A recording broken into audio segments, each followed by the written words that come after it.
नमः संस्कृता मित्रों, मैं विकास भार्गव आप सभी का स्वागत मेरे YouTube channel Bhargav exam point में। दोस्तों, हम पढ़ रहे हैं MP TET, R TET, C TET, UP TET जो सभी शिक्षक भर्ती होती है।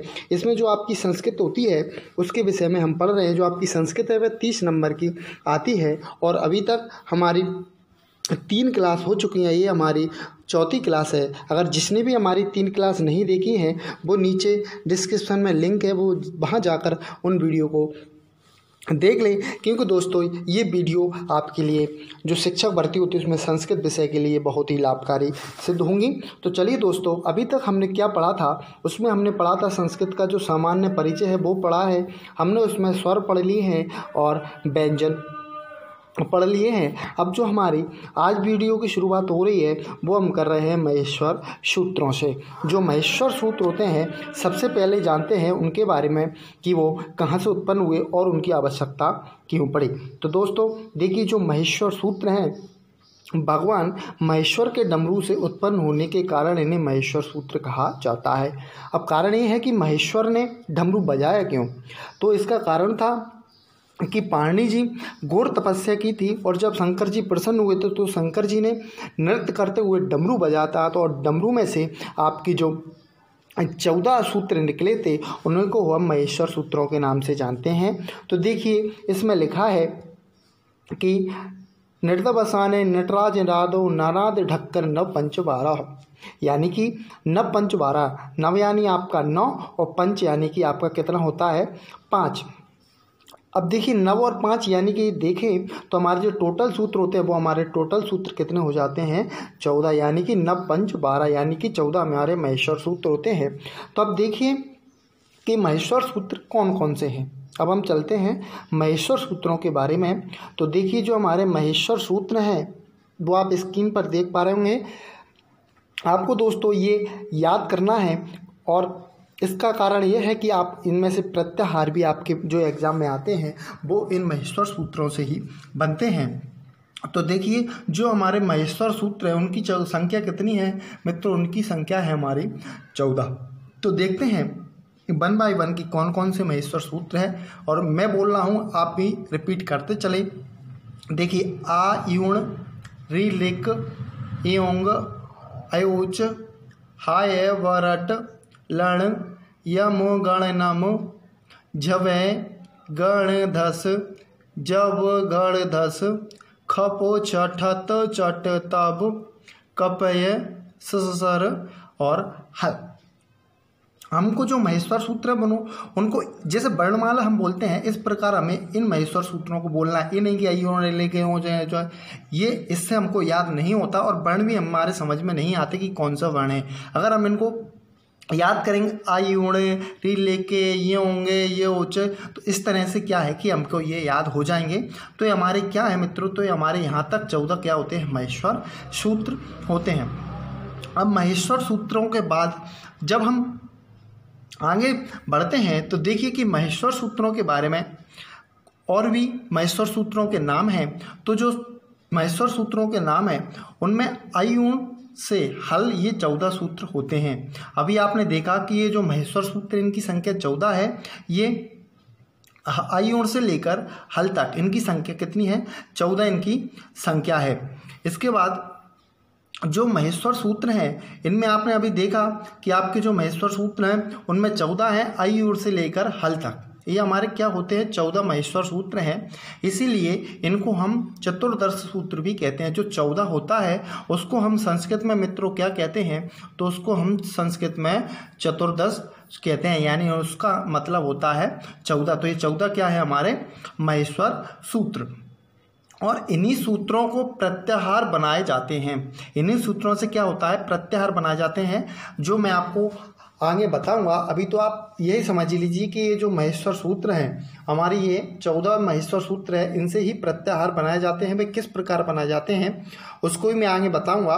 तो इस प्रत्याहार बनाए जाते हैं, इसी के कारण इनको क्या कहा जाता है प्रत्याहार सूत्र भी कहा जाता है। तो चलिए अब आगे बात करते हैं। इसके बाद ये प्रत्याहार सूत्र से बनते हैं, लेकिन ये जो आपके 14 महेश्वर सूत्र है ये भगवान शिव के डमरू से निकले पानी को प्राप्त हुए, इसलिए इनको शिव सूत्र भी कहा जाता है और महेश्वर सूत्र भी कहा जाता है।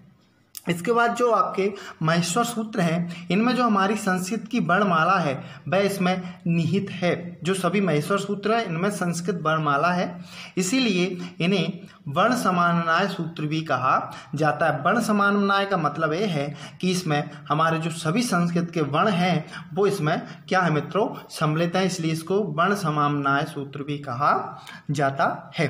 तो ये हमारी बात थी महेश्वर सूत्रों की। ये हमारे 14 महेश्वर सूत्र थे, इनसे ही हम आगे प्रत्याहार बनाएंगे। तो आपने महेश्वर सूत्रों के बारे में जाना कि इनको चतुर्दश सूत्र, प्रत्याहार सूत्र और भगवान शिव से प्राप्त हुए थे, इसलिए इनको हम क्या कहते हैं, महेश्वर सूत्र। और इनमें जो संस्कृत की वर्णमाला है इसलिए हम इनको क्या कहते हैं, वर्ण समन्वय सूत्र भी कहते हैं।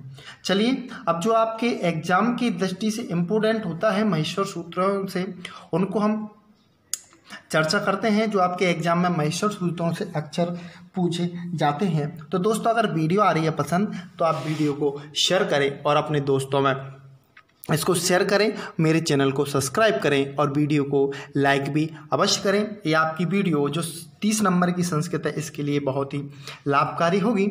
और अगर आपको ये PDF चाहिए तो PDF के लिए नीचे मैंने आपके डिस्क्रिप्शन में लिंक दे दिया है, वहाँ पर आप मेरे टेलीग्राम और जो व्हाट्सएप ग्रुप है जो आपके समुद्र शिक्षा भर्ती से रिलेटेड है उसकी लिंक नीचे डिस्क्रिप्शन में, आप वहाँ जाकर इन चैनलों को ज्वाइन कर लें, जिससे आपको जो समुद्र शिक्षा भर्ती 3 है इसके सभी प्रकार के नोट्स प्राप्त होंगे। तो चलिए अब आगे हम बात करते हैं कि महेश्वर सूत्रों के विषय में महत्वपूर्ण तथ्य, इनके विषय में कुछ महत्वपूर्ण तथ्य हैं जो आपकी परीक्षा की दृष्टि से इम्पोर्टेंट होते हैं। तो सबसे पहले तो दोस्तों आपने जो महेश्वर सूत्र हैं उनको देख लिया है और नहीं देखा है तो देख लीजिए। ये अभी जो आपके इम्पोर्टेंट तथ्य हैं उनमें काम आएंगे, जैसे कि आपकी अयुण, ऋलिक, योंग, एउच, हैवरट, लण, यम, गण, नम, झव है, गण 10, जब, घड़ 10, कप, चटत, चट, तब, कप है, सर और हल। ये आपके क्या हैं, ये 14 महेश्वर सूत्र हैं। अब देखिए परीक्षा की दृष्टि से ये क्यों इम्पोर्टेंट थे, तो हम देखते हैं कि परीक्षा की दृष्टि से क्यों महत्वपूर्ण है। तो सबसे पहले देखिए महेश्वर सूत्रों में सबसे पहले हमारे स्वर हैं, अच यानी कि स्वर तक हैं। इसके बाद आते हैं हमारे अंतस्थ व्यंजन महेश्वर सूत्रों में, या, वा, रा और ला।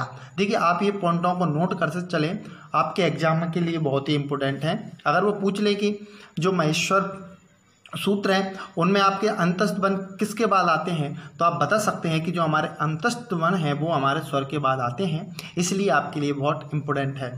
इसके बाद उसके बाद आपके अंतस्थ व्यंजन आते हैं, अंतस्थ वर्ण के बाद आते हैं आपके, उसके बाद आते हैं पंचम वर्ण, इसके बाद चतुर्थ वर्ण, फिर आप देखोगे तो तृतीय वर्ण, इसके बाद आप देखोगे तो प्रथम वर्ण, और जो आपके अंत में आते हैं वो आते हैं आपके सर यानी कि ऊस वर्ण। ये सभी ऊस वर्ण गिने जाते हैं। तो देखिए महेश्वर सूत्रों में ये किस प्रकार से हैं।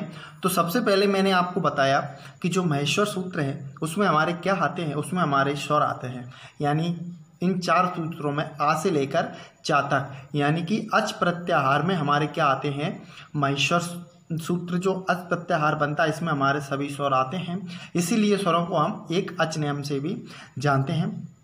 इसके बाद देखिए आपके क्या आते हैं, अंतस्थ वर्ण, है वरट। इसके बाद आते हैं आपके पंचम वर्ण, ये हमारे कौन से वर्ण हैं, ये हमारे 5 वर्ण हैं, ये हमारे यहाँ तक चौथे हैं, ये हमारे तीसरे, ये हमारा दूसरा, और ये हमारे कौन से पहले वर्ण हैं, और ये हमारे कौन से हैं, ऊस वर्ण। ये देखिए आप हमारे ऊस वर्ण हैं, यानी कि इस प्रकार का है। सबसे पहले हमारे क्या थे, अंतस्थ, सबसे स्वर अंतस्थ, और इसके बाद वर्ण 5वां, चौथा, तीसरा, दूसरा, पहला और आपके ऊस वर्ण। इसके बाद देखिए आगे बात करते हैं। तो आगे है कि इन चतुर्दश सूत्रों में अंत में जो ण, क, च आदि व्यंजन वर्ण हलंत हैं उनका नाम इत है। इत नाम इनका क्यों है, क्योंकि देखिए आपने जब भी महेश्वर सूत्र पढ़े थे, यानी कि येषाम अंत्यः इतः, येषाम अन्त्यायता, यानी कि इन सभी, ये जो आपके सभी महेश्वर सूत्र हैं, इन सभी महेश्वर सूत्रों के अंत में जो ये हलंत वर्ण हैं, इनको ही हम क्या इत कहते हैं। इनको हम किस नाम से जानते हैं? इनको हम यत कहते हैं। इसीलिए इसमें बताया गया है कि जो चतुर्थ सूत्र है इसके आप इत कहा जाता है, जो आपके अंत के वर्ण होते हैं, येषाम अन्त्यः इता। इसके बाद आगे देखिए कि इत संज्ञक वर्ण क्या। इत संज्ञक वर्णों का लोप हो जाता है। कुल 14 इत संज्ञक वर्ण होते हैं। इत संज्ञक वर्ण मतलब यानी कि जो अभी आपने देखा है इत संज्ञक वर्ण, ये आपके हैं, ये आपके इत संज्ञक वर्ण हैं। और जब आपके महेश्वर सूत्रों की संख्या 14 है तो आपके इत संज्ञक वर्ण की संख्या भी 14 होगी। तो आपके इत संज्ञक वर्ण भी कितने होते हैं? 14 आपके इत संज्ञक वर्ण होते हैं। लेकिन लण जो सूत्र में आकार है, इसे भी यत इत संज्ञक होने से इन गुणों की संख्या 15 भी कहे जाते हैं। जो आपका महेश्वर सूत्र में जो आपका लण सूत्र है, इसमें जो ला है, इसमें क्या आकार है, इसके कारण से आपकी जो इस संज्ञक वर्ण होते हैं उनकी गिनती 15 कही जाती है। लेकिन आपको मित्रों 14 ही लगाना है। जैसे कि लण मध्य हेतु संज्ञक इति ही को अनुबंध भी कहा जाता है, अर्थात अनुबंध और इत पर्यायवाची होते हैं। या तो आप जो इत है कह लीजिए, या आप इसको क्या कह सकते हैं, इसको आप अनुबंध भी कह सकते हैं। इसके बाद आगे देखते हैं कि जो प्रत्याहार बनाने में जो प्रत्याहार हमारे बनते हैं, हमारे प्रत्याहारों की संख्या कितनी है? 42। आप आगे देखोगे। अभी तो आप ये समझ लीजिए कि आपकी जो प्रत्याहार बनाने में इत संज्ञक वर्णों का प्रयोग किया जाता है, किंतु प्रत्याहार के अंतर्गत वर्णों की गिनती इन वर्णों को नहीं गिना जाता जो इत संज्ञक वर्ण होते हैं। इत संज्ञक वर्ण यानी कि जिसके लास्ट में हलंत लगा है वो आपके इत संज्ञक वर्ण होते हैं। ये आपके प्रत्याहार बनाने के काम आते हैं, लेकिन ये प्रत्याहारों में नहीं गिने जाते। जैसे कि आप देखिए, उदाहरण के रूप से मैं आपको बताऊं तो आप उदाहरण के रूप से देखिए कि आपका अच प्रत्याहार है। आपका अच प्रत्याहार ईउण, ऋलिक, ईओण और योज, ये आपके कितने 4 वर्ण हैं। इसमें आप देख रहे हो कि ये जो आ है, आ से लेकर ये चातक, आ से और चातक आपका क्या बनता है? आपका ये अच प्रत्याहार बनता है। तो आपका जो अच प्रत्याहार के अंतर्गत आपके 4 सूत्रों से बना है, 1 सूत्र, 2, 3 और ये आपका 4। तो दोस्तों आपके ये कितने सूत्र हुए? ये आपके 4 सूत्रों से अच प्रत्याहार बना है। समझ गए इतना आप? और यहाँ पर जो आपकी अयुण है, अयुण के आ से लेकर योच के चातक, यानी कि योच के चातक, अयुण के आ से लेकर और आपकी जो एओच है इसके चातक के बीच आने वाले सभी वर्ण अच में गिने जाते हैं। आपके जो सभी वर्ण होते हैं वे किस में? अच में गिने जाते हैं। किंतु देखिए, अभी मैंने कहा था ना, किंतु, ऋणी, का, रे और च, ये सभी इत संज्ञक वर्ण नहीं गिने जाते, क्योंकि ये इत संज्ञक वर्ण होते हैं, इसलिए ये नहीं गिने जाते। तो आगे आप देखोगे कि जो अच प्रत्याहार है, इसके अंतर्गत अच के अंतर्गत आपकी आ, ई, उ, री, ऋ, ए, ओ, ऐ और औ, ये आपके कितने 9 वर्ण आते हैं।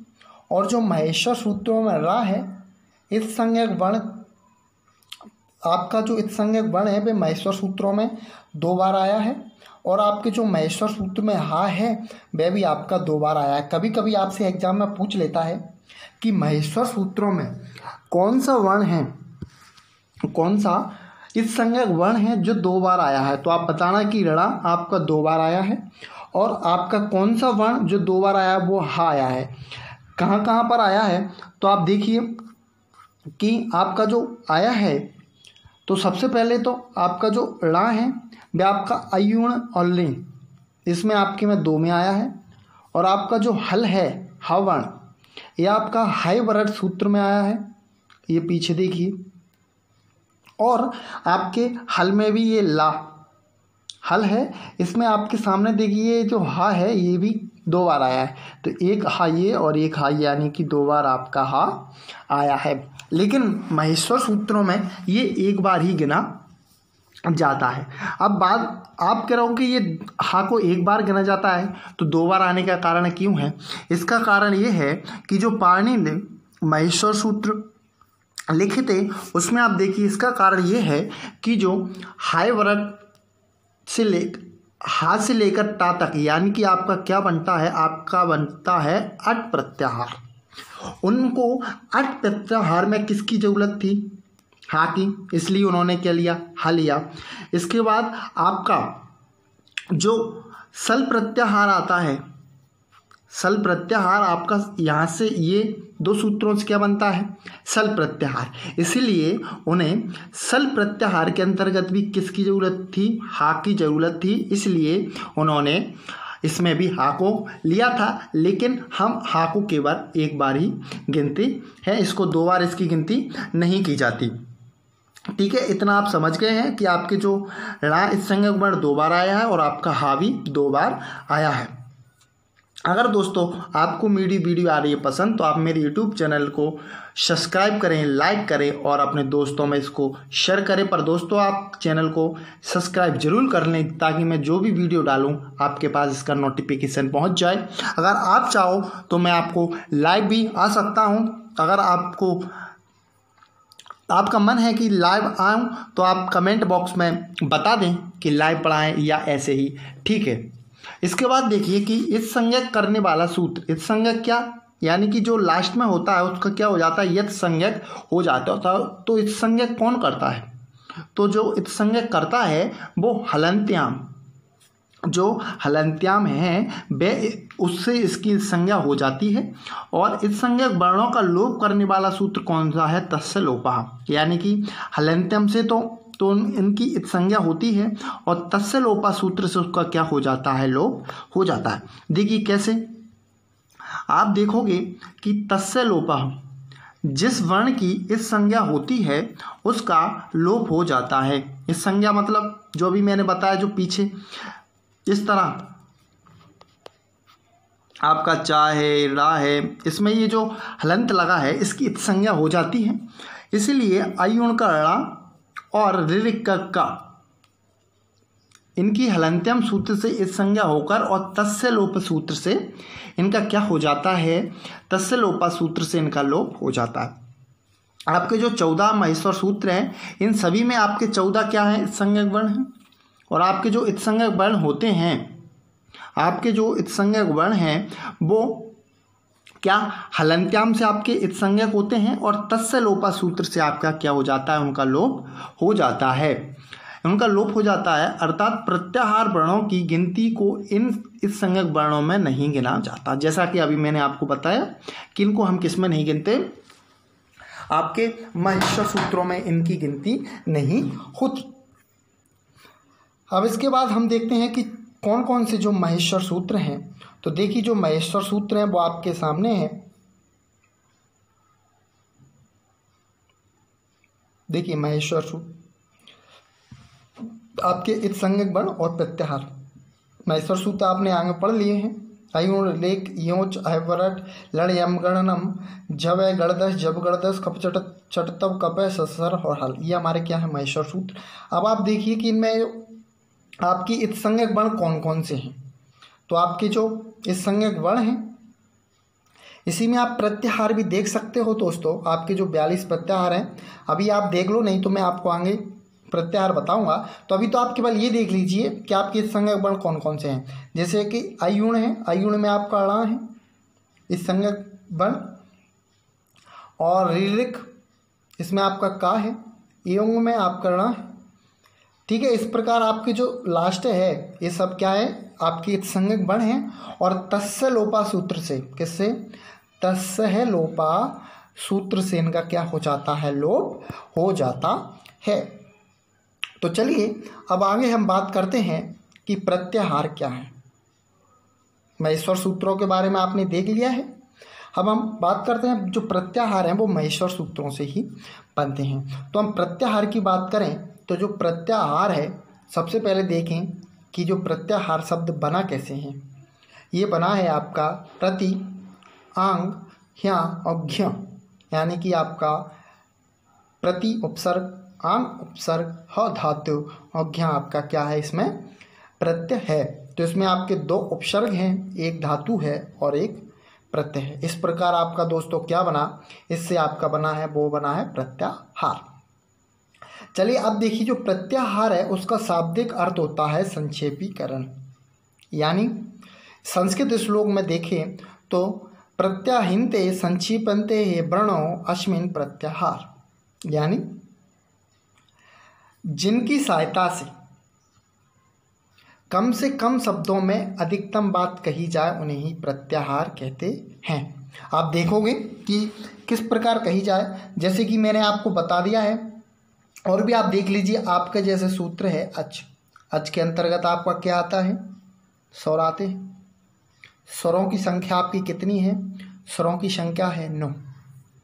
अब आप इसमें देखोगे कि प्रत्यहन्ते सच्ची वर्ण, यानी कि कम शब्दों में बात कैसे कही जाती है। तो आपके जो अच है इसमें आपका क्या आता है, आ, ई, उ, री, ली, ए, ओ, आई और आ। ये आपके कितने हुए, आपके 9 हो गए। इसीलिए कहा जाता है कि जो प्रत्याहार होते हैं वो कम शब्दों में अधिक बात कहते हैं। मतलब अच में ही आपके क्या सभी स्वर अच में ही देखें तो दोस्तों अच के अंतर्गत ही आपके क्या आ गए, अच के अंतर्गत ही आपके सभी प्रत्याहार आ गए हैं। 9 अच के अंतर्गत आपके 9 स्वर आ गए हैं। तो अब आगे बात करें तो आपने देख लिया है, जैसे कि उदाहरण के रूप में आप देख लीजिए, प्रत्याहार जो संज्ञक सूत्र कौन सा है। अगर आपसे पूछ ले कि प्रत्याहार संज्ञक सूत्र कौन सा होता है तो आप बताओगे कि आदिरन्ते है संहिता। ये क्या है, आदिरन्ते संहिता, ये हमारा है प्रत्याहार संज्ञक सूत्र। ठीक है। अब आप देखोगे कि इत वर्ण के साथ जो आदि वर्ण मध्य आगामी सभी वर्णों का बोध होता हुआ स्वयं का भी बोध कराता है। जैसे कि आप मित्रों देखोगे आपका अण जो प्रत्याहार है, अण प्रत्याहार है, ये आपका किससे बनता है, इसमें आ, ई, उ और ण सूत्र से बना है। इसमें आपके आ से लेकर इस संज्ञक वर्ण आपका अणा, इस संज्ञक वर्ण है आपका अणा। क्यों, क्योंकि इसमें हलंत लगा है इसलिए संज्ञक वर्ण है। जितने भी महेश्वर सूत्र हैं उसमें जो आखिरी के वर्ण हैं वो सभी इस संज्ञक वर्ण होते हैं, से मिलकर बना है, जिसमें आपके कितने 3 वर्ण आए हैं, आ, ई और उ। आप देख पा रहे होंगे कि इसमें जो आपका अणा है वो क्या है, आपका इस संज्ञक वर्ण है और तस्य लोपा सूत्र से इसका लोप हो गया, इसलिए इसमें 3 ही वर्ण गिने गए। आखिरी जो वर्ण होता है यानी कि चौथा वर्ण उसको हम नहीं गिनते। इसी प्रकार आपका एक प्रत्याहार देखिए, और भी उदाहरण से देखिए आप, आपका जो एक प्रत्याहार है वो किससे बना है, आपका ई से लेकर का तक बना है।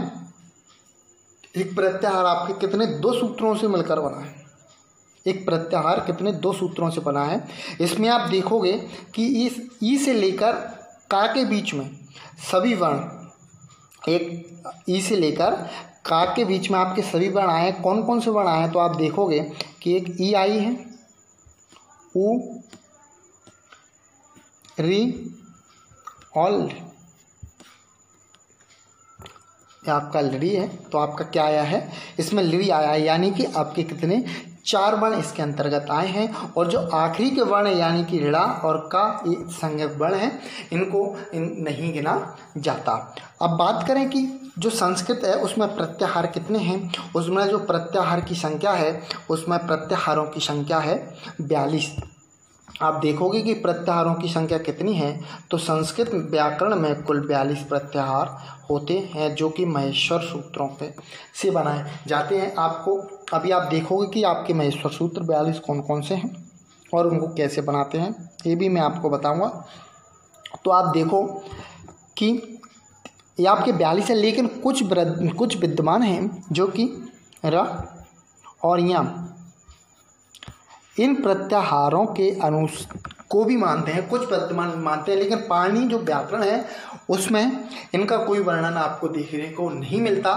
तो जो पाणिनि के अनुसार है वो आपके केवल 42 प्रत्याहार है, लेकिन कुछ हैं जो 43 और 44 मानते हैं, यानी कि इसको जोड़े तो आपका 43 और इसको जोड़े तो आपका 44।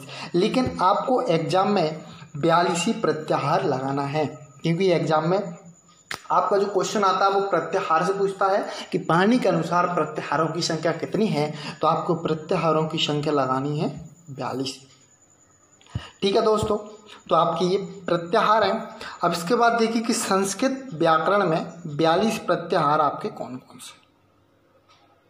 आप चाहें तो इसका स्क्रीनशॉट ले लें, नहीं तो मैं नीचे डिस्क्रिप्शन में टेलीग्राम और व्हाट्सएप ग्रुप की लिंक शेयर कर दी है, आप वहाँ से ग्रुप में ऐड होकर इस पीडीएफ को प्राप्त कर सकते हैं। और दोस्तों वीडियो आई है पसंद तो आप चैनल को सब्सक्राइब करें और इसको अपने दोस्तों में शेयर करें। तो देखिए आपके 42 प्रत्याहार कौन कौन से हैं। अक अच, जो आपका अच प्रत्याहार है इसके अंतर्गत आपके सभी स्वराय हैं। अठ, अण, यम, यस, अल, जो आपका अल प्रत्याहार है इसके अंतर्गत संपूर्ण वर्णमालाई है। अभी आप देख लीजिए, फिर मैं इसको और समझाता हूँ आपको। इक, इच, यण, यक, ये आपके प्रत्याहार हैं। देखिए यण प्रत्याहार, इसमें आपका गुण संज्ञक बढ़ाए हैं। एच यानी कि जो 15 नंबर का सूत्र है इसमें आपके वृद्धि संज्ञक बढ़ाए हैं। और आपका बात करें जो 17 नंबर का, इसमें आपके क्या है, हल में आपके संपूर्ण व्यंजन है। बात करें जो 18 नंबर का है यण, यण में आपके अंतस्थ बढ़ाए हैं। और बात करें तो आपके ये परीक्षा की दृष्टि से है 28 नंबर का जस, जो आपका जस प्रत्याहार है इसमें वर्गों के सभी चौथे वर्ण हैं। इसके बाद आप देखो तो 34 नंबर का प्रत्याहार, ये भी आपकी एग्जाम की दृष्टि से महत्वपूर्ण है। इसमें आपकी जो वर्णमाला है उसके जो तृतीय वर्ण होते हैं वो उन सभी का वर्णन है। ख प्रत्याहार, प्रत्याहार नंबर 36, इसमें आपके वर्गों के द्वितीय और प्रथम वर्ण आए हैं। इसके बाद आपका जो 39 नंबर का है यानी कि च, इसमें आपके वर्गों के जो प्रथम वर्ण होते हैं उन सभी का वर्णन देखने को मिलता है। और इसके बाद हम बात करें तो आपका जो सल प्रत्याहार है, सल प्रत्याहार के अंतर्गत आपके जो वर्णों की संख्या है उसमें आपके उस वर्ण हैं, यानी कि तीनों सा और आपका हा, ये उस वर्ण के अंतर्गत गिने जाते हैं। अगर ये तो हमारे पाणिनि शिक्षा के अनुसार 42 प्रत्याहारों का वर्णन है। जो अभी मैंने आपको बताया था कि पाणिनि के अनुसार 42 हैं, लेकिन कुछ विद्वान मानते हैं 43 का ये हो गया और आपका 44 ये। तो 43 के अंतर्गत आपका रा और ला है। यम के अंतर्गत आपका यम गणनम है, वर्गों के पंचम वर्ण, जो कि पाणिनि के महेश्वर सूत्र है उसके अंतर्गत इनका वर्णन मिलता है, लेकिन इनको गिनती नहीं की जाती, इनकी इत्संज्ञक हो जाती है और हलंत्याम से इनकी इत्संज्ञा होती है और तस्य लोपा सूत्र से इनका क्या हो जाता है, लोप हो जाता है। तो ये आपकी परीक्षा की दृष्टि से कुछ महेश्वर सूत्र थे। अब देखिए कुछ महेश्वर सूत्र जो आपकी परीक्षा की दृष्टि से आप उनको ध्यान रखें कि उसके अंतर्गत कौन कौन से वर्ण आते हैं। तो जो आपका सबसे पहला है वो है आपका तीसरा यानी कि अच। इसके बाद हम बात करें अल प्रत्याहार, संपूर्ण आपकी वर्णमाला आती है। यंग गुण संज्ञक वर्ण, यानी कि जब आप संधि पढ़ोगे तो उसमें आपकी गुण संधि आती है, उसके अंतर्गत ये सूत्रों का बहुत प्रत्याहार है, उनकी आवश्यकता पड़ती है। इसके बाद आपका एज वृद्धि, जब आप वृद्धि संधि पढ़ोगे जब काम आएगी। आपका हल, संपूर्ण व्यंजन आते हैं, इसलिए आपके जो व्यंजन होते हैं, आपके जो व्यंजन है उनकी एक नाम और होता है, उनका नाम होता है हल। ठीक है, इसलिए जो आपका हल है इसमें आपकी संपूर्ण व्यंजन बढ़ाए हैं। और आपका जो यण है यण में आपके अंतस्थ व्यंजनाएँ हैं। आपके अंतस्थ व्यंजन कौन से होते हैं? या, व, र, ये आपके क्या है? अंतस्थ व्यंजन है। इसके बाद आपका जो जस प्रत्याहार है, आपका जो जस प्रत्याहार है, इसमें आपके जो आपकी वर्णमाला है उसके सभी चतुर्थ वर्ण आए। इसके बाद आप देखोगे जश, इसमें तृतीय वर्ण है। ख, इसमें आपके द्वितीय और प्रथम वर्ण है। इसके बाद आपका च यानी कि प्रथम वर्ण और सल यानी कि आपके ऊस वर्ण है। अब आप कहोगे कि ख और च में कैसे आप हमारे प्रथम वर्ण 2 बार आ गए हैं? तो आप देखिए, आपका क्या बोला? ख, ये यहाँ से और ये यहाँ तक, इसमें आपकी क्या है? वर्ण का द्वितीय और प्रथम। देखिए कैसे, आपका जो ख है ये द्वितीय वर्ण है, फ आपका द्वितीय वर्ण है, छ आपका द्वितीय वर्ण है, टा आपका द्वितीय वर्ण है और था आपका द्वितीय वर्ण। अब आपके प्रथम वर्ण कौन से हैं? च, ट, त, का और ये आपका प। ये हमारे कौन से वर्ण हो गए? ये हमारे द्वितीय वर्ण और ये प्रथम। अब अगला जो प्रत्याहार था च प्रत्याहार, इसके अंतर्गत आपके केवल प्रथम वर्ण आते यानी कि च, ट, त, का और पा। ठीक है मित्रों, तो ये हमारी आज की वीडियो थी प्रत्याहार महेश्वर सूत्र भाग नंबर 4 यानी कि हमारी ये 4th क्लास थी संस्कृत की। मैं आपको अभी बता दूं कि आप एमपी टेट, सी टेट और यूपी टेट जितनी भी आपकी शिक्षक भर्ती से संबंधित जो भी आपकी भर्ती होती हैं, जो आपकी शिक्षक से रिलेटेड होती हैं, शिक्षक से रिलेटेड आपकी जो संस्कृत विषय होता है वह 30 नंबर का होता है। और मेरी वीडियो और मेरे चैनल पर आपको जो संस्कृत है वह संपूर्ण संस्कृत, साथ ही आपका जो शिक्षा शास्त्र है वो भी आपको मेरे चैनल पर कराया जाएगा। तो आप वीडियो को पूरा देखिए और स्किप करके ना देखें। अगली जो वीडियो होगी आप उसको भी देखिए। आप जैसे ही रेगुलरिटी बनाओगे आपको संस्कृत बहुत ही सरल लगेगी, क्योंकि मैं आपको बहुत ही सरल कंटेंट पढ़ा रहा हूं जो आपके एग्ज़ाम की दृष्टि से भी महत्वपूर्ण होता है। तो दोस्तों आज की वीडियो को करता हूं यहीं समाप्त। अगली जो आपकी पिछली वीडियो है आप प्ले लिस्ट में जाकर या नीचे डिस्क्रिप्शन में लिंक है, आप वहां जाकर उन वीडियो को भी देख सकते हैं। तो वीडियो को करता हूं समाप्त। जय हिंद, जय भारत।